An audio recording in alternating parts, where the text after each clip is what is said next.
Welcome back to the Blues Brothers podcast, the podcast in where we share the challenges, insights, and triumphs of scaling e-commerce brands to 7 and 8 figures and building the remarkable teams behind them. In this episode, I'm joined with Jon Ivanco, the founder of Formtoro, which is a data collection pre-purchase pop-up company, which predominantly the value comes from the analytics on the back end of the data collection. Jon pushes back on a lot of stuff that I say on LinkedIn, which I really appreciate. I'm learning a lot from him on a day-to-day basis, and he's been in marketing probably longer than I've been alive at this point. So thanks for joining me, Jon. Thanks for having me. Awesome. I thought I'd start by a bit of an intro on what Formtoro is, why you started the company, and a bit of background about yourself. Yeah, so Formtoro became a labor of love coming after my last consulting gig. Prior, I'd run marketing for LifeX, actually based in your neck of the woods in Richmond, Melbourne. And the concept behind it was, at the time, I was running customer support and marketing, and we were working on growing the brand and making it happen. And one of the problems that we ran into is I moved from marketing predominantly into customer support so I could be closer to customers. I want to talk to customers and understand what they were dealing with the product, how they were using it, et cetera, so we could reuse that messaging. And it turns out customer support is the most underutilized place of most e-commerce sites. They offshore it immediately and don't talk to customers. So I used to do office hours every Thursday and Friday. And I talked to all the really angry customers that were having a miserable time with our products so I could better understand where they were struggling and how to improve the product generally. But doing that, we had a lot of support tickets coming in. So we started looking at how do we minimize the amount of support tickets that we get. I think we're up to 1,200 support tickets a week with 4 people, which is entirely too much. So this is the first re-dive into can we automate? And that automation took place using Typeform into Zapier, into Zendesk with a bunch of automations and categorizations. And just taking our existing support docs and kind of chopping them up piece by piece, one step at a time. Choose your own adventure style. We did that for a year and we got the self-solve rate up to about 85%, which was nuts. And in doing that, every time we had a question from the product team about what was going on, we'd have data to back it up. And we could say, hey, this is where the issues were over the last month. This is the patterns that we're seeing. Did you make any changes to the specific app functionality, et cetera? Can we look into what's on the roadmap to improve this experience? Because we're getting a lot of questions about it. Or if they push an app update or a firmware update, we'd get, because it was a cloud-based product, we'd get constant feedback on how people were using it and what issues they were running into. So that was kind of like the jump into how do we use structured data in order to better understand how to improve resource management and resource optimization. So after that, I went and worked for another company. We're doing go-to-market strategy, and they were doing market research. Market research was running Facebook ads to a landing page, to a sign up, to a survey, whole 9 yards. And then we started looking at what's happening. We noticed that people were signing up, but they weren't opening the first email. And if they were, they weren't clicking through at a rate that was high enough. And if they were, they weren't finishing the form 100%. So we were losing data like trickle all the way down. So our cost of a single email ballooned from about $10 an email to about $240 with data. And whenever you're looking to solve a problem in technology, you're looking for a 10x gain benefit. Well, if we could do it automatically and collect data from people without them having to leave and incorporate it and use live data collection every step of the way and make it seem like they give an email and then the next question happens automatically and it's related to their customer journey, our hypothesis was that 70% of people would give us answers. And we sat out to see if it could be done. And we did this back in like 2019 and found out that there was a way to make this happen and that this experience wasn't being done by anyone at the time. And we looked at it and said, hey, we've already used the same framework to do this for customer support on the back end. What happens if we go to acquisition on the front end? It touches way more parts of the customer journey than, after someone purchased. That was the big aha moment. So then I set out and I met my partner on a forum on indie hackers, and we kind of got to work of figuring out what this would look like in preparation of understanding that GDPR was changing, CPRA and all these other privacy regulations were changing, and that eventually I think we're going to be consent-based marketing only. So how do you provide value? That value is creating an asset out of an existing behavior that people are used to, where you're already creating a benefit for, and saying, how do we maximize this on both sides? How do you get more than email out of it? How do you be able to qualify like what someone's looking for and just ask the basic questions? Yeah, that's fantastic. And then the assumption is that you gather all that data, and then it informs the acquisition strategy, it informs the future product launch strategy. It informs, potentially it even goes back to the start, how you were talking about customer support. It informs how you're going to automate customer support to a degree. Did you ever think about data collection at the customer support level? Yeah, except customer support is a cost center. People don't spend money on it. Yeah. So when you're looking at the different parts around business, there's a bunch of stuff that's viewed as a cost center versus a cost driver, and it happens with asset creation. People will spend willy-nilly on Facebook ads and advertising because they view it as being an easy way to make revenue. There's probably more efficient ways to make revenue, but like people have been tricked into, I spend $1 and maybe I get $1 back, and yay, I got a new customer, and then I can sell to them multiple times knowing that 80% of people are never going to come back anyway. Like, it's a fairy tale. We're just looking for a better excuse. I'd love to see more brands doing stuff like co-marketing, to be completely honest. If I had a brand and I'm wearing like this shirt and someone else makes pants in the golf industry and they want to partner with them and, email each other's lists and give an offer, probably take them up on it, or at least take a look. Like, there's a lot of room in things that are unsexy that take a lot of time to put together. Yeah, fair enough. One idea I think that I got from you, and so I want to validate it, is that you see D2C as just a channel. It shouldn't be your whole brand. I mean, it can be, but if you're going to do it as your whole brand, you better have it on lock, like seriously on lock, meaning limited SKUs, limited releases, build hype, secondary market for your products. If you do not have any of those things, it's just a channel. I mean, your whole, and we saw it with D2C companies.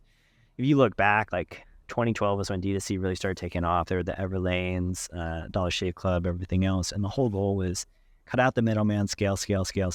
And you could do it because back then a click was costing you a couple pennies, an email was 25 cents. Like, you could scale a brand just via paid because there wasn't a ton of competition on the market. It's not true anymore. So that saving the middleman and cutting out the middleman portion of that has just gone into the pockets like Facebook and Google, really, TikTok, etc. All the ad agencies are basically what took it. Amazon now has a thriving ad business on their marketplace. So all the advantages of being D2C have pretty much vanished. And you just don't have foot traffic, and people can't touch your product, and distribution sucks, and it's a lot harder. So now if you are like going to make a push and you're not going to go limited edition, etc., yada, yada, yada, it is a channel. Like, your biggest accounts are going to be if you can get into retail, but that's a whole bunch of different headaches because then you have MOQs that have to be in retail. There's holdbacks, there's funding, discounts and sales, there's retailer dropping you for shelf space if something else comes along. There's fees to be featured on shelves. Sometimes you're renting space, and then if you don't sell through, they just get rid of you. It's pretty crazy. Like, the whole market is very skewed. And one of the things you would see a lot of in normal retailers these days, including marketplaces, like Amazon got in trouble for this and got rid of a lot of their products that were Amazon brands because they were directly competing with other brands.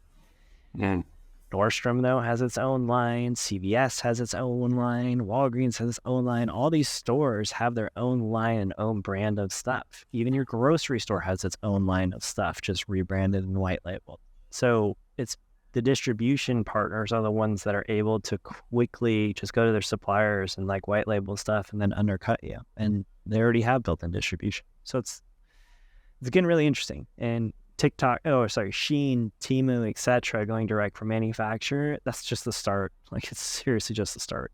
You're going to start seeing more and more of that because the margin on any good is 10 to 15% is what they're making to produce that good.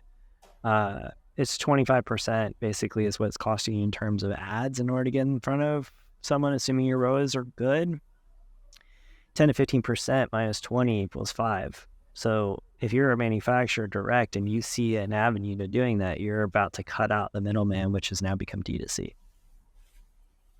Yeah, that's fascinating.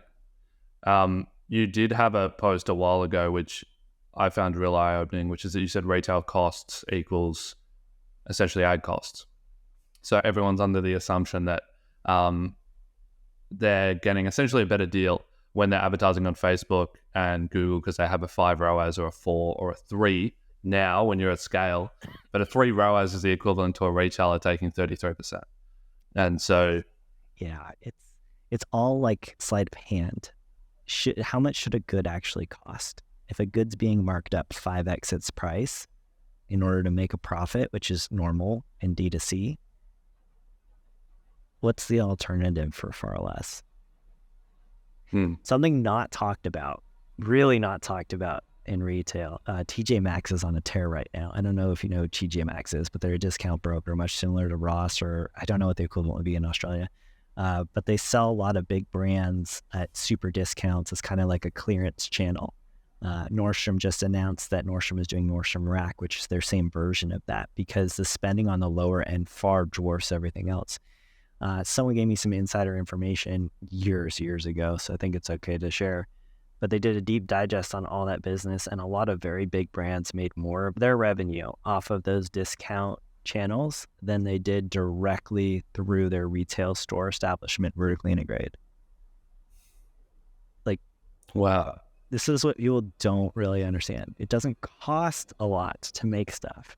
And consumers are starting to get wary. And this is where like Temu comes in and shit like that, where like they're showing you super cheap goods. Maybe it's subsidized, maybe it's not. But the real raw cost of a product, you're paying for everything that happens between the manufacturer and the delivery at the end. If you remove all that crap in between, the ad costs, the storage costs, the shipping costs, and everything else, turns out products are worth about like a fifth of what you pay for them, no matter what the product is.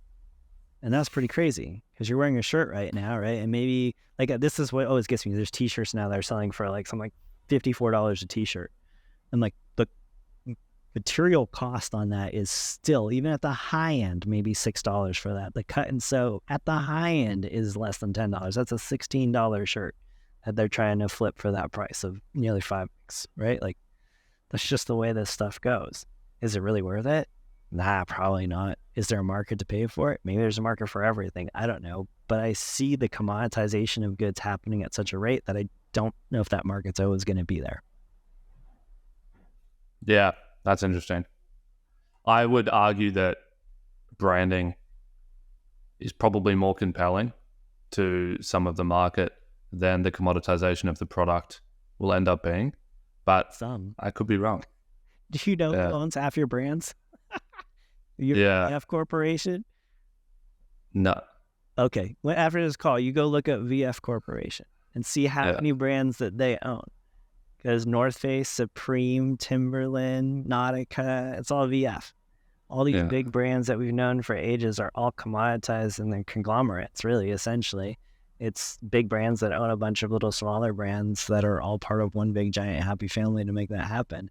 And half of the other brands out there that maybe were still independent at certain points in time usually go into PE for underleveraged assets and rebrand it.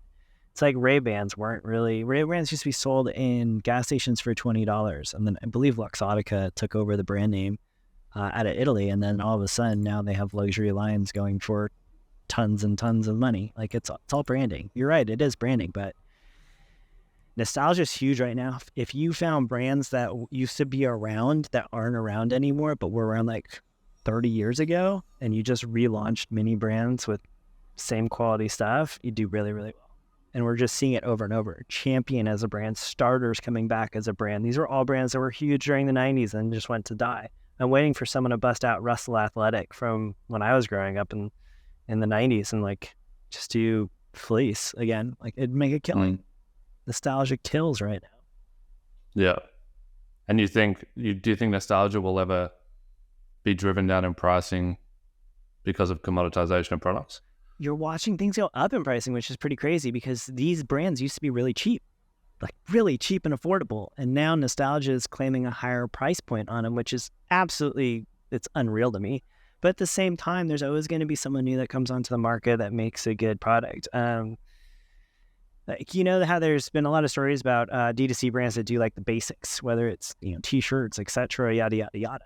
If you don't know the industry, you're like, oh, that's a great fitting t-shirt. If you know the industry, though, sometimes you're like, oh, next level blanks are perfect and they're $6 a pop and they're great and they last for 10 years and they fit perfectly. Like, I think that's the thing is most people aren't in the industry to understand, you know, the variety that's out there. And what tweaks can be made on basic stuff in order to do that. We're getting to a point, though, where it's almost cheaper to custom order your stuff in bulk than it is to, you know, buy a graphic t-shirt for $32. You get your own made for like $26. Yeah, that's fair enough. I have an interesting question off the back of that, which is that as a paid media agency, we somewhat avoid fashion brands. And the reason for that is because fashion is very driven through branding and not through marketing efforts, right? We can't spin a USP or we can't spin a one-of-one offer that's going to drop CAC as easily within the vertical of fashion. But with that being said, over the last 2 years, I've started to see all of those brands that you sort of referred to, like True Classic, where they've taken the approach of let's just sell t-shirts, but then let's put a USP on it of the t-shirt fits really well. Do you think that goes against what you're saying with the commoditization of products? Like, you can still spin a unique value prop out of a very commoditized product to the masses. I wish, I can't speak to it because I don't know their numbers internally, but I would be willing to bet that overall profit margin is probably between 5 and 10% on that business in general. And this is the problem that I think a lot of people run up into. When you're in a commoditized good area, your profit margin shrinks, so you have to make up for it in volume. You literally have to make up for it in volume. They're an interesting example because if you look at their website, there's always a sale, deal, offer, bundle. Like, it's very gamified in that they need the sale to happen when they're driving traffic to it. You see this with other brands. Cosmetics brands are interesting too. They do something similar where there's always a deal, offer, bundle, something going on, you know, in order to make that happen. It's the margin game. Fashion has a big margin. Cosmetics has a big margin. If you do it right, you got a really big margin, and it's pretty nice to play with. But remember, that margin has to be so big because it's just getting eaten away. I can't think of too many brands that are actually like organically driven. Chubbies, so there's a lot of talk on LinkedIn about Chubbies and like the switch to branding from ROAS driven, etc. But the true story is they were rolled up into PE with Solo Stove, and now that stock is down 95%. Like, yeah, I mean, let's be honest, the model's really, really hard to crack. And if you didn't crack it in 2021, where it was at all-time highs and money was going into just about everything, it's going to be a tough one to crack now. I do see it changing, though. I don't think e-commerce is necessarily bad. I just think the way that we've been doing it is completely broken. I think that you do build a lifestyle brand around the lifestyle, and then you introduce products to that larger brand. You're seeing great success as creators that are doing a media play first, and then they're finding products that fit their audience within that media play. Like, I think you're going to see more of that. That's a really, really interesting thing to track and follow, because they're putting out content in the hopes of building an audience that they can leverage into extra profit margins. So if you're making 30% on let's assume you're making 30% on a product, but now your distribution is all through the content you're making. Now, content's expensive to make, don't get me wrong, but you're either spending it on content and an asset that you can re-leverage over and over and over, or you're spending it on ads and it's one or done. Yep. Do you think that's going to be one of the biggest growing acquisition channels, is media figures pushing brands under them?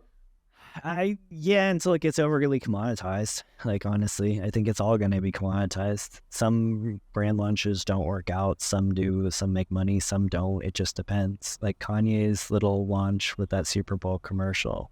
Like, he filmed it on an iPhone. Cool. Gorilla.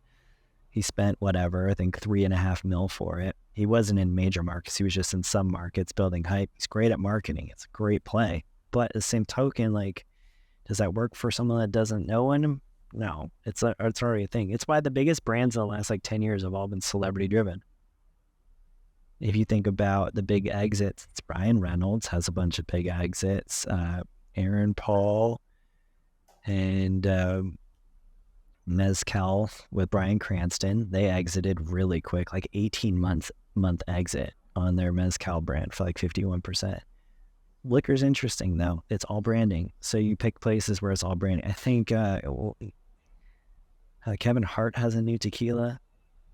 The Rock has a tequila. Now think about these guys. They're getting paid a lot of money, granted. They understand production. They usually own production companies so they can get everything produced that they need to. They work out in their writers and their contracts that they get their products featured and stuff. When they do the talk show circuit, that's part of their terms of getting on there.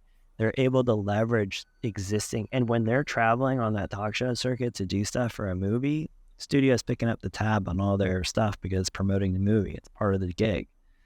Like, this is just the way it goes. Like, if I happened to be a celebrity, I would for sure be launching brands that were lifestyle, that revolved right around branding. Why not? Like, you're just leveraging your existing following that a studio is paying millions of dollars to help you grow in order to push more product. It's a great situation. It's not good for any small brand trying to compete. Yeah, absolutely. I think that shift of thinking about that it's an ad cost percentage that you're paying, and that a retailer could be taking that, or you can cut that out. Remember, the retailer has to sell your product too. They have to merchandise it. They have to sell it. They have to have the right audience for it. There's a lot that goes into that. They won't tell you facts and figures. I don't know how specific I can get into it, but like, I can tell you that in major stores, if it's a major chain, if you have like an end cap or shelf space, etc., or a demo unit of whatever it is you're selling, it's 7 figures to be there. Like, it's not cheap. So they're already excluding certain brands that could ever get there because a brand has to be able to fork that over. Like, it's pretty intense. I don't think retail is for everyone. I think retail is a great alternative for people when they hit a certain scale, because you can move more volume. And there are some people that I've talked to that all they do is move volume. They just sell direct in the stores. But they move thousands and thousands and thousands of units. You're thinking container ships, like, of units. Multiple containers of units to specific locations. And they don't care. If they're making 30 cents a unit and they can pack that with, a couple 100,000 units per container, it's a good deal for them. Money's money, right? Like, that's your different scale. Yeah. Makes a lot of sense. I do want to tie back to what we were talking about before the podcast, which was email marketing agencies and how that ties into Formtoro. So Formtoro collects data at the pre-purchase level, which then goes through a data collection and analysis process so that you can draw insights from it. You could tag individual customers as well as they sign up. The question then is, what do you do with that data? Yeah, so we do pop-ups, we do post-purchase, and we do, I guess, quizzes, because technically it's just logic map data collection. There's nothing special about that. Quizzes are pre-purchase when someone's just trying to figure something out. Most quizzes should just be better navigation, if I'm honest. 80% traffic's on mobile. If you do a product recommendation, you've got 3 products. I click on them. They open up in separate tabs on my mobile device. I can't compare them. It's a pretty bad experience, but we still do them for whatever reason under the guise of, like you said, collecting data, because all data is good data. It's not. What we do is we take the data and then we push everything over into something like Klaviyo, SendLane, etc. as a profile field. And that just gets added to that profile so that we can see kind of like what's up. But what we do with that data is we want to understand the context of that data. Specifically, we need data that's also going to be in relation to number of answers, number of orders, revenue, conversion rate. If I answer my favorite color is blue, do I convert at a higher rate than someone that answers red? If so, should we change more of our items to be blue that we show on the front page, right? Like, these are all data points that we can use to leverage. In terms of email, I think email is actually at the bottom of the list in terms of being able to use that data. because most of that data actually collected leads to conversion because it's so high intent within 12 days or less. Most of it's within like 12 hours to 3 days. So because the transaction happens so fast, instead that kind of data and that kind of insight is better used on like ads, landing pages, product pages, specifically product pages. God, there's so many terrible product pages out there that just don't have the basics. And that's really where you can make your gains happen, because your customer journey has multiple touch points, and you should use that data across all the touch points. It shouldn't just be like, oh, I collected it via pop-up, so that means it only gets used in email. Probably like it's the lowest impact to use it on email. Yeah. You wouldn't believe the amount of clients that we've onboarded, and I've asked, have you ever done any surveys? Have you ever collected any zero-party data on customers? And they either say no or they say yes. And then you follow up with, okay, well, what were the insights? Oh, well, we never looked at it. And you're like, they don't have anything to compare it to, right? Like, so you'd have to, right now, if I was going to run a survey, here's what would happen. I'd pick out a segment of audience, and I'd know that they'd purchased before for the most part, or I'd be able to segment that way. And then, or they've purchased a certain product, and then I'd send out a survey to them and I'd see what's up, right? So now I have a finite piece of information that relates to the propensity of someone of actually making a purchase related to answers. Cool. Where's the other half? Where's the propensity of people not to purchase? Where are their answers? How do they compare? Do I have context to that? Nah, I just know what's winning for whatever reason for them at some given time.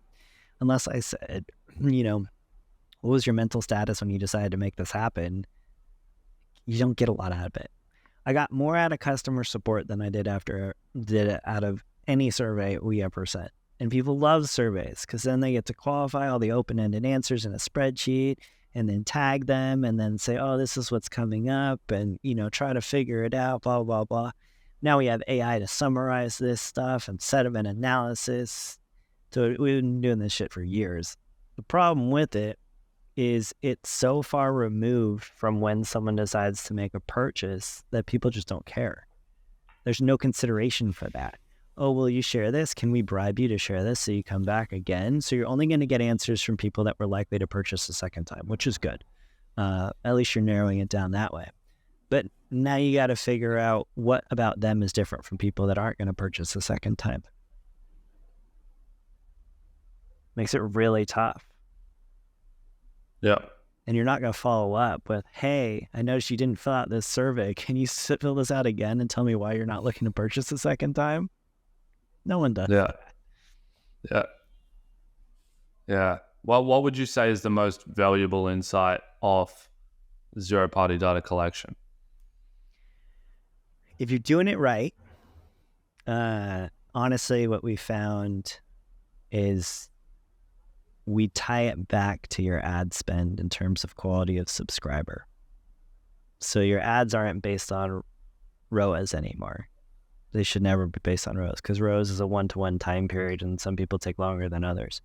But what you're looking for is the quality of the subscriber via the data combinations and their likelihood of actually converting once and then multiple times. If you have enough data over enough period of time, usually about 90 days, you'll start recognizing patterns within that data that tells you who, based on their sign-up, is more likely to convert than others and have a good experience with the product.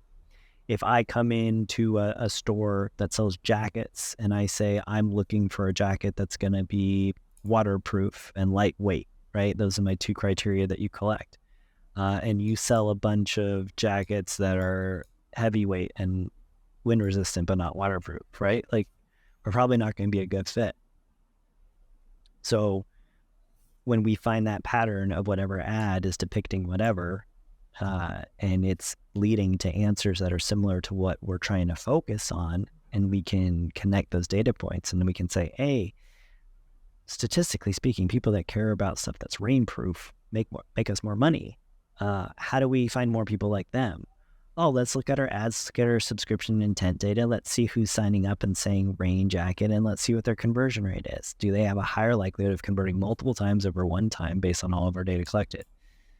It's the really nerdy stuff, but like, you're looking for patterns within data that provides correlation and it can lead towards causation. You can't control causation, but you can look for relationships within the data that says this is more likely than not to happen versus this other answer.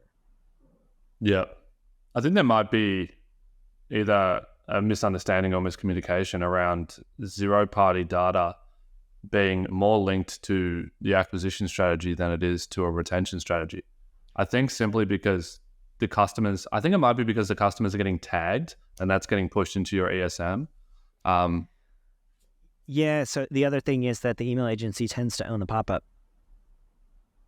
So when you start looking at the goal of the email agency being how many, and I've looked at our own data internally, everyone cares about what their subscription rate is. No one cares about what their subscription to conversion rate is. If you got a list of 50 people and they all subscribe and that conversion rate, subscription to that sign-up rate was like 15%, everyone's drooling. If you have another sign-up rate but no one purchases, great. So 50, no one purchases, that's a goose egg.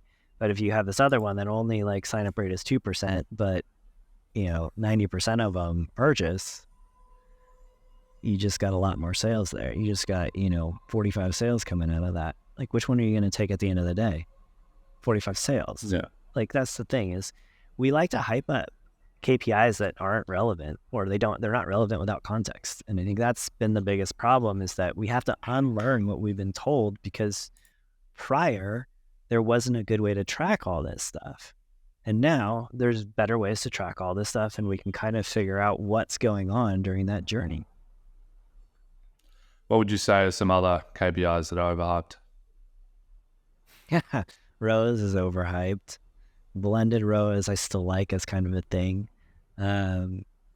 Conversion rate is one that's really, really interesting. If I send out an email that is 50% off, my conversion rate's going to spike. If I send an email, my conversion rate's going to spike, depending on how big my list is and what I'm offering, right? Like, every KPI in a vacuum is super gameable. You can game them all. The problem is understanding, if one goes up, how does that affect others? And that's what we miss. We get so wrapped up in individual KPIs that we forget that if something happens to one, it's got to be impacting another one. If I have an ad that goes absolutely viral and it drives a shit ton of traffic, what's going to happen? My conversion rate's going to go down. Oh, is that a bad thing or a good thing? Who knows? You got more traffic and more eyeballs on your thing. That's good. But they were looking at the eyeballs that didn't convert. Oh, well. Like, this is kind of the problem, right? And you must get this from like an ads thing. Everyone's like, oh, I want this to do really good and go viral and everything else. It's like everyone trying to game the pop-up and say, oh, cash back, or, I want $10 off my order if you spend over $50 and all this other stuff. So all those offers, and this is the big debate. Everyone's like, oh, if it's a higher priced item, you should do cash off instead of percentage. If it's a lower price, I would do percentage so that it works out better for the company. Customers aren't idiots. Like, if you say I get $10 off for spending $50, I'm spending $51. I want to maximize my benefit. Like, that's just the way this stuff works. And I think we give people too much credit in the data and the statistics. It's like, oh, I got a higher sign-up rate. Yeah, what was your subscription to conversion rate? I don't know. Okay, so you got a higher sign-up rate, but you don't know if it was actually an effective offer? Yeah. That's the problem. Everyone is chasing some KPIs that make zero sense by themselves. They have to all go back to, did this make us money? Yeah. Profit. What? Yeah. How do you recommend structuring a pop-up offer? Do you, like, everyone's going to want some way to gamify it. They're going to want, what's the exact pop-up offer that we use? But is it as simple as just keep it simple and then split test over time? It's like incredibly simple. Take your Black Friday price discount, make it less than that. Take your bundle price, make it more than that. Go. That's your percentage off, and that's what it's going to be. Like, literally, if someone's first purchase is there, everyone's trying to like cross-sell, upsell, AOV. Think about your customer journey. If it's my first time trying out a brand, do I want to go absolutely nuts and buy a bunch of stuff? No, I want to test something. I want to test one item that I like from the brand that I want to see what I like the quality about, and then I'll come back and purchase more. That's the whole point of a pop-up, is to de-risk that first purchase and make sure that someone gets product in the hands so they can experience it for themselves and come up with their own perceived value. Yeah. We overthink this stuff so much. Oh, I don't want my margins and everything else. Build it into your margins. If you're doing 20% off pop-up, build that into your margins. Make sure it's accounted for. If you cannot have coupons accounted for in your margins, do not offer them straight up. Because you know what happens? I go to a store, I don't see a pop-up. I add something to my cart. I see a space for a discount code. What do? Google for the brand discount code? Absolutely, I do. And now where have I gone? I've left the page. Oh, am I going to come back? Am I going to get distracted? Is something else going to catch my eye in the 50 tabs and 4 windows that I have open? 10 windows I have open. We don't think about these things. And this is like my problem with people that are like so bullish on SMS. I'm like, oh yeah, good job guys for the most part, except if you're not on mobile, then you're leaving to go to your mobile to go find something because they don't leave it on the website. So now you're leaving an experience to go figure it out. We're very, very bad at the customer journey because we all do this stuff every day. We'll go to a store, we look for stuff, we add it to the cart, we want to check out, we go to Google, we check out Amazon, see if it's got 2-day Prime so we don't have to pay shipping. We do all these things. But as brands, we assume that people don't, for whatever reason. Yeah. What are your thoughts on attribution while you're there? In terms of, I'll hop in, which is I had a quote from you, which is that attribution is a company journey, not a customer journey.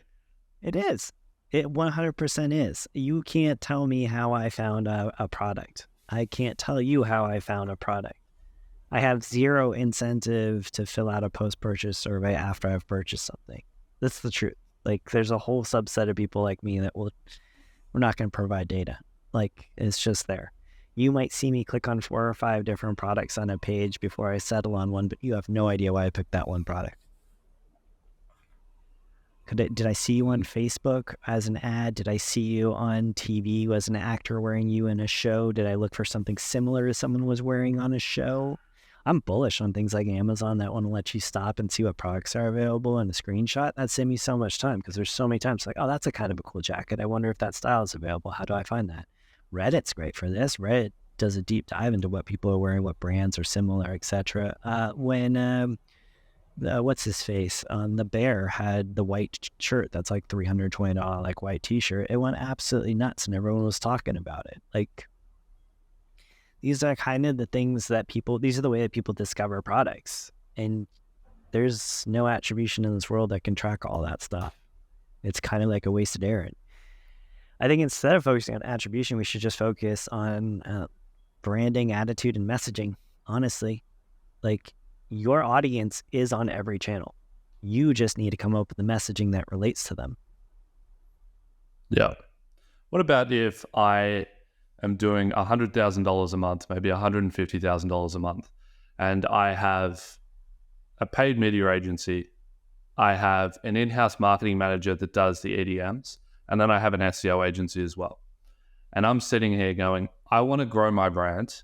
I want to take it to 200. I want it to take it to 300 a month, but I don't know where the sales are coming from because my in-house marketing manager says it's all from emails. My paid media agency is saying they're driving 80% of it. And then the SEO agency is saying they're driving another 40% of it. And when I add it all up, it's 3x the actual revenue. Yeah, it's never going to add up. There's a couple things that you can do, which is setting tighter periods of time over any attribution period for reporting. That's like number one. It's tough to kind of find out what the happy medium is on a lot of this stuff. Remember, the top of funnel can be negative as long as it makes up for it in long run, depending on your product. If you're selling a one and done product, it makes it very difficult to scale efficiently. Then you have to look at the unit economics behind it. Why can't we scale? What can we afford to acquire a customer for? Is the cost of acquiring a customer going up to become cost prohibitive? If it is, how do we look for a different way of tapping into an audience? These are all some real questions. Not a ton of, I can get into the nitty gritty on here because there are some ways that some people are doing some good stuff around this. But it requires rethinking what acquisition looks like and rethinking what your brand looks like. How many of the emails are sales emails? How many of the ads have a sale in them? How many of the ads are promoting a discount or clearance or whatever, right? Like, these are all factors that play into the success or failure of all these different touch points. Why do people click on an ad? What's the hook or the offer of that ad? Is it just to check out a collection Is it a new collection? Is it an old collection? Is it something someone's seen before? Is it on fashion? Is it on brand? Is it a new time period of the year? Are you sending me swim trunks and we're in the middle of winter and I don't own a hot tub and I don't have any trips planned? Like, there's so many different variables that go into this, which is why I think most of the way that we tackle attribution, it's kind of a fool's errand. Like, really, it's about figuring out how to voice that message to people. If it is winter and you are selling swim trunks and your ads do not have pictures of beaches and say, time for a vacation, like, you're messing up. Like, Yeah. it's not working, right? But we see this all the time, right? People are just, oh, this is my product, this is my product, this is my product, this is the best, this is the best, this is the best. But there's no thought process into the messaging portion of it. A lot of ad agencies I've worked with and talked to, it's so much focus on hook, grab them that first 30 seconds, pain, agitation, yada, yada, yada, these old troops of marketing. Do they work? Yeah, to a certain extent. Are they attracting the right customers that are going to be long-term customers? I don't know. I don't think anyone has actually done a study on, does this hook contribute more lifetime than another hook? Because everything, remember, on paid ads is so short-term. Yeah. Yeah. There's a quote from Carson from Solutions 8 in the US, which is, attribution is the next billion-dollar company or the billion-dollar solution. What are your thoughts on Triple Whale and all of the other different attribution softwares that are trying to stitch together what's the messy customer journey? What's the point? I mean, they're just using an algo on top of stuff and then coming up with a number that they think is closer to being what it is. I mean, the big secret about all those guys, honestly, is from a technology standpoint, they're using fingerprint.js or they're using snowplow.io. They're using someone else's technology in order to track every one of you at pixel. And then they're trying to make guesses based on the data that they're able to get from that pixel in order to build out kind of a mindset of what's working, what's not working. If you're reliant on Facebook ads long-term, you are going to go under. You're just never going to be able to get out from under that audience. There was something I wrote the other day, and it's, if you're building a brand that doesn't have a secondary market for it, you're not building a brand. You're running a general store. Yeah. How many brands do you know today that have a secondary market for their products that are less than like writers?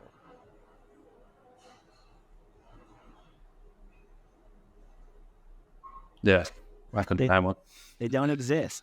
And this is the hard part for a lot of people to understand. And it has to do with what your goal is as a business. If I was starting a D2C brand right now, I would have to exit to PE because IPO is dead. They're not investing in anything unless I was like absolutely massively growing and super profitable, which isn't likely to be a situation. You'd need to be vertically integrated, which is what Harry's pulled off, which was really smart of them to do, where they they bought the factory and all the distribution channels and everything else and vertically integrated, which is really smart if you can pull it off. But aside from that, there's no intrinsic value in what you do. You're commoditized and you're a brand. So you're trying to build equity in a brand, and then you're the Adam Newman of the world that's creating, new valuations based on who you are as a brand and who wants to, be a part of you. Like, where are you going to go? Where are you going to roll up into? Yeah. Where's the exit for a lot of these companies? I don't see it. And what's your valuation? If you only have 10, 15% profit margins, who wants to buy you? Yeah. If you were to start a brand, D2C e-commerce, what would you start it in? Because my answer would be consumer-based products. All of the clients that we have that are selling consumer-based products, the repeat purchase rate and lifetime value just makes so much more sense from a acquisition perspective. You're going to hate this. Here we go. So I would do something so dead, simple, stupid that you can't mess it up. And I'm talking something like, I joked with someone about this. I was like, leather pillows, easy. Like handcrafted pillows, they're light to ship. super light to pack. You can pack like I'm just talking like the cases, seriously. Just, you could flat pack that, put it in a thing, and you could charge like $70, $80 for it, maybe probably up to $120 for like a designer leather pillowcase that goes over someone's pillow and they have to supply the pillow themselves. Like, days all day. It costs you like $6 plus $4 to ship, $5 to ship. You're up at like an 8x right there. Like, Yeah. I love that as well. Yeah. I've talked to a lot of CPG, and the problem with CPG is if it's something that's heavy, it's just it's a place to ship. And once you get into the shipping costs, and for a lot of goods, the shipping cost is more than 50. If on a single item, in a lot of industries, the shipping cost is more than 50% of the actual cost of good, if not more than the good itself. It's death by shipping. Yeah. But if I was going to do like a brand, pick something that doesn't have sizes or has standardized sizes, that flat packs into small poly bags, limited releases and limited quantities, produce on demand if you can, build so much hype up where everyone just has to sign up on a list, run samples ahead of time, get all the photography done, lifestyle photography with all the products, and then slow burn a launch. There's different ways to build a list around that too, though. And it doesn't have to be all about conversion when you're just building hype around something. So there's ways to leverage Facebook and all these other ad networks in a different way that brands aren't doing, because it's not in there. They have product and they need to move product. There's very few that understand how to do a proper product launch. If you're launching a product, it's not, a week before. No, you launch a product and you put one variant out at a time, and you really have 5 variants going, and you stretch that out for 5-6 weeks, and you just eat the storage cost on doing that. And you hype cycle it up for like 3 months before that. Like, you want people asking you when a new variant's coming out or a new color's coming out or something like that. I know this side because we have this with the underwear brand. Like, we have customers that email in, like, when are you guys bringing back colors? I want more colors. That's like the best situation in the world, when people are like seeking out more variants of your product. And you know what that tells us is, sweet, let's slow roll these variants out. Every time we drip one out, there's more excitement. Every time we drip one out, there's more excitement. Like, we don't run proper marketing anymore. Like, it's the weirdest thing, but for some reason we stopped. The last company that does this, Nike, still does a good job of this. Via their sneakers app and other things, they'll release colorways first via the app, and then they'll release some through retailers and stuff like that, and they do a really good job. But they have a secondary market offering for most of their products, which is pretty crazy. They've already mastered that, and they've done so many limited releases over the last couple of years. And that's really cool. But most people can't pull that off. Yeah. Switching gears a little bit, there's a super low barrier to entry in e-commerce, and what it ends up leading to is an incredibly high failure rate. I don't know if you've seen the stats on the average Shopify store, but they're pretty funny to look at, which is it's something like the average revenue is $1,000 a year, and the average profit is negative $2,000 a year. How can people avoid failing so rapidly in the early stages, or do they need to fail rapidly to learn?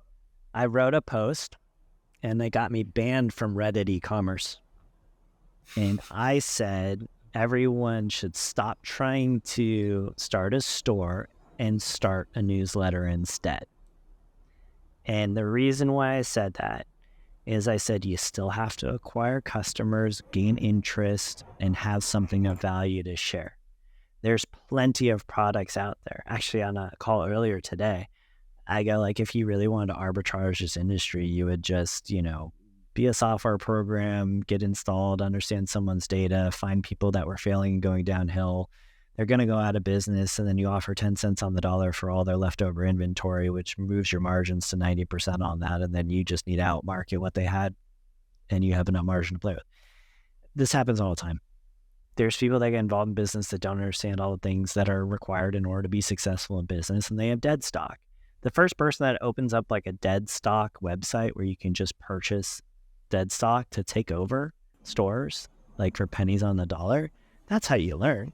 Then you have more margin to play with. Then you're putting all your money into marketing though. The problem is everyone puts all their money into Facebook ads. There's certain categories of goods out there in specific areas where the max amount of good customer reviews is like 50. Let's put it on you. How would you build a brand today? I would build a brand straight up through some degree of a strategy that got me more reviews than my nearest competitor by a handful. If I get to 100 reviews and they were real reviews with like detailed, like this is what I bought, this is what I used to have before, this is how this is better, I would or would not recommend this to someone. Bonus points if I can get that on video and I can reuse that video and ads and stuff like that. Up and away. Like, it's not difficult. It's just a lot of people get thrust into this. They pick some product off Alibaba or whatever, and then they just keep going. They try to like resell it, and they're competing with everyone. And that's not a way to go, and your margins aren't there to support it. A lot of the stores I talk to where I've known that have failed or like had a lot of problems, it's they don't have the unit economics to make it make sense. Either the shipping cost is too high, they don't have that automated, they don't have a large market, repeat purchase is too low, price point just can't be felt within the market. And that's true. It happens all the time. Like, there's a lot of things that are obstacles. How would I do it? How many brands do you know that are super small that just start running ads right away and they're not collecting data to understand anything about their customers and they're not sending out surveys? Majority. Yeah. Why? What would give you the absolute bet? Your people are dropping thousands of dollars on any given day in ads, and they know nothing about their customers that come there except maybe an email address and if they purchase what they purchased. Yeah. Doesn't that seem a little batshit crazy to you? It seems batshit crazy to me. Like, if I was putting up my hard-earned money, I was spending thousands of dollars on ads in a given day, 10,000, 100,000, whatever it is, in a day, and I wasn't collecting data relevant to people that were coming to my website, I'm just guessing. Yeah. I think people are misinformed because if you ask the average e-com owner, are you collecting data on people hit site? They would say, yeah, of course. Yes, they would. Like, GA is pulling all the data. And they say, oh, what are you doing with that data? My best series of questions was, I was talking to a CMO about this, and this was years ago when we were just getting started, and they had just run a campaign for their brand, and they'd spent a lot of money on it, like over $1 million an ad on it over like a course of a month. And I said, cool, how many signups you get? And then I got the number of signups. It's like, cool, so that's like about $10 a sign up. Not bad. Awesome. All right, how many of those people converted? Oh, this amount converted. It's like, cool. How many people didn't convert? Oh, this amount didn't convert. It was like only like 4% of people converted or something like that. Yeah. Okay, so 96% of people. Do you know the difference between the people that converted and the people that didn't convert? And it's that blank stare of, what do you mean? And I was like, well, do we have any trends or anything that separates the people that did convert and didn't convert and tells us why one may or may not have converted? And the answer is always the same. I have no idea. And then it's like, cool. So you spent $1 million on ads. You have a list that's pretty much useless if they're not converting. It was a one and done transaction. You learned absolutely nothing from this. Like, where do we go from here? The problem that we have is when you start pushing people into thinking about what they're doing, you have to also really realize, or it took me a while to realize this, is the calling out is all fun and games, but that's someone that made that decision to do that and spent that money to do that. And it's a sunk cost. They can't get that back. And they greenlit that on the expectation that it would deliver results. And if it did not deliver the results anticipated, there was nothing gained from that experience. And that's scary. That's really scary. Because the way that I always viewed marketing is that if I'm doing something, I need a hedge as a value asset. If I do something, I need to be able to create an asset out of it. 50% of people are never going to open my emails. I know that. They're going to sign up for a list, never open an email. Did I at least get something for that? Do I at least get a better, understanding of why they were there in the first place? Is there a way that I can maybe swing them to open an email? Like, what can I do to change that behavior? These are all the questions that people should be asking them. They should realize that it's a sunk cost. They should realize that they can get more value for what they're doing. And they should be doing it because it's a fraction of the cost of what they're spending on ads. But we're so programmed. so programmed to just be like all or nothing. Launch an ad, did it make us more money than we spent on it? Cool. That's the silliest thing I've ever heard in my entire life. It is a zero learning experience. It's a zero-sum game doing that. You're just waiting for an algorithm that you have no idea how it works to decide whether or not you're going to be a winner today. It is gambling. It's gambling without real learning. And everyone's like going to come back and say, oh, no, we learned that hook did or didn't work. To what audience? How much money did you spend? Did you show it to everyone? Or did you let the algo decide who to show it to on that specific day based on a variety of factors that you have zero insight into? Yeah. I'll give you an objection, which you probably hear a lot, which is, what will happen to my sign-up rate on site? Absolutely nothing. The reason being is live data collection happens, and as soon as they give you an email, you get the email. Sign-up rate stays the exact same. It's just extra information. We're just retraining people to expect to give more information relevant to their journey when they're accepting what was just free percentage off. Like, imagine this. Could you imagine if you walked into a store and said, hey, I'm going to give you my email, give me 20% off? Right? What would happen? Yeah. Like, legit, what would happen? They'd be like, and no, that's not going to happen. And then you say, well, what if I gave you feedback about whatever? Well, maybe, kind of, that's a little bit more value. I feel a little bit more comfortable doing that, right? But we don't think about it that way. Stores right now are just like, hey, can I have your email? I'll give you 20% off for your email. But don't worry, I'm just going to send you the same crap as everyone else. And, I want you to be successful and buy our shit. Will that make you buy right now, today, 20% off? Just give me your email. Now think about it this way. In person, if you just gave someone that 20% off, they might purchase. But if you say, oh no, you got to check your email. What are they going to do? They're going to walk out. They're going to, think if they didn't have cell phones. Go before cell phone times. Oh, I'm going to send you an email. Don't worry about it. Oh, you mean I got to go to my computer and go do something separate, some other place? That's what it's like when you don't put a coupon code on a site. Yeah. What other objections do you hear? Do you hear many at all?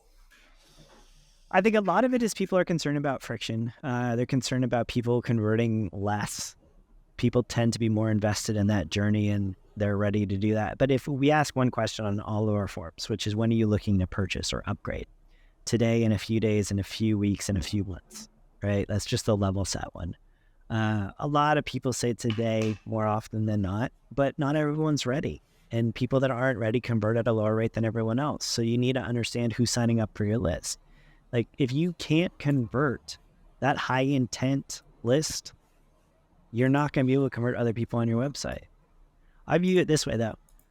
I would gladly spend 20% on a single order or a first couple of orders in order to better understand who my customers are so that I can improve my ad spend. Guaranteed. My 20% that I give up in any given day is dwarfed by my ad spend in that day. Yeah. Like, legit. How many? It's always going to be that way. Yeah. And it's also, I imagine, this is zooming out a little bit, but it's also going to be very helpful in curating your next product launch, right? How do you make a product launch if you don't have really granular details about what your audience, your existing audience, why they're even buying from? What pain are they trying to solve? Who are they? And then the obvious answer, as I said before, is, GA4. Like, we know the average age, we know the average gender split. Like, that'll tell us what we should launch. Here's the thing, and this is so interesting, right? We have all this data, and we'll call that the first party data that should be predictive analysis and allow us to massively succeed, right? There's a lot of people claiming predictive analysis. You brought up some of the acquisition players that say they're really good at it, right? Let's assume they were super, super dialed in, good at what they did, and like top notch. Would this many stores be failing on a regular basis? Like, let's just assume, like really, if you have all the tools and the tools are really good and they make a plan for every size business, and you had all this information that was predictive, and it could tell you what to do, and it could tell you what to focus on, it could tell you what was succeeding, then stores wouldn't fail. Everyone would be profitable. Everyone would be happy. We'd all be making millions of dollars, right? Right. But is that the scenario? Not really. So maybe just for a second, maybe no one's actually figured out how to predictably understand if people are going to purchase or not, or what things would make them purchase, or what demographics are more likely to purchase than others, etc. Unless you have a very specific niche product within space. I think that's one of the best sales pitches I've heard for collecting zero-party data. It's uninformed versus being informed. I think the hardest part for people to understand is that if everyone has the same access to data, GA4, pixels, if Facebook ad creative, everything, right? Like if the field is completely level and all these tools worked as well as they all say they do, well, why are people still failing? Correct. Maybe it doesn't work. Maybe it's not as easy as people think it is. Maybe it's the wrong set of data. Maybe the data sets that everyone has access to aren't enough. Maybe they're the wrong sets of data. That's always been my biggest contention with all this stuff, specifically around zero-party data, is I think people equated zero-party data being quiz data, and quiz data turned into automated emails with quiz results and product recommendation engines. That's where it ended. You collect data. We tell you how much revenue was driven by anyone that took this quiz, and then we send them their answers to their quiz via email if they give us their email. That's not how you leverage data. That's like, it's baby steps. It's nothing special on that. You need to like integrate that data across the entire journey and all the touch points and figure out how you can build a better journey around that. Yeah, absolutely. Well, thanks, John. I appreciate it. I think this was a really productive conversation. Hopefully people learned a thing or two. I'll pass to you to plug anything that you want. Obviously, Formtoro, I want to roll it out on the majority of stores that we currently have under management and work with. We use a few other data collection tools, but the analytics portion of Formtoro, I think, is what really sets it apart. Anything to add? That's where we found it. Visit me on LinkedIn at John Ivanco. That's where I share some stuff and comment on some other stuff. Also, jonivanco.com is where I have like free resources for people to check out kind of the parts of the customer journey and kind of move people through a better understanding of that. So the whole goal at the end of this is all the harsh comments and feedback and everything else is challenging people to think differently about this stuff. Because if we keep saying the same stuff and doing the same stuff, we ain't going to grow. Everyone's going to go out of business in the e-com space. We'll all lose to marketplaces eventually. Yep. Thanks, John. I appreciate it. Thanks for having me.